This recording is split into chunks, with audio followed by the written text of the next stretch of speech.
testing different things is good. It gives you information.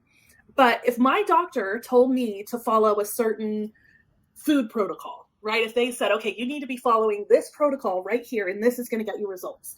And I say, okay, and I follow it for 2 weeks and I'm feeling great. And then I think, maybe I can just make one little shift. Maybe I can add dairy back into my diet, or maybe I can have just a little bit of gluten. No, that all of a sudden I'm going to stop my results that I'm getting. Yeah. And I'm just testing too many ideas. So when you think about that as a brand, I see this a lot when clients are trying to figure out who they are.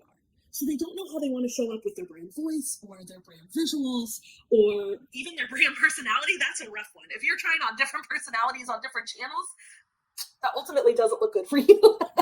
So I think that, it matters even when you're testing these ideas, be consistent even in your testing. So if you are trying to gather information and you're trying different brand voices, do that across your whole brand. So all the different touch points, if we think about, I'm not just going to test this on my website, but I'm going to test this also in my social media. I'm going to test this in my online interactions with my audience or in-person interactions if you have those. And so that's a way to make sure that you're not just throwing spaghetti at the wall, essentially, that you're not just doing one thing here and something else there and looking messy, because ultimately that ends up diluting the brand.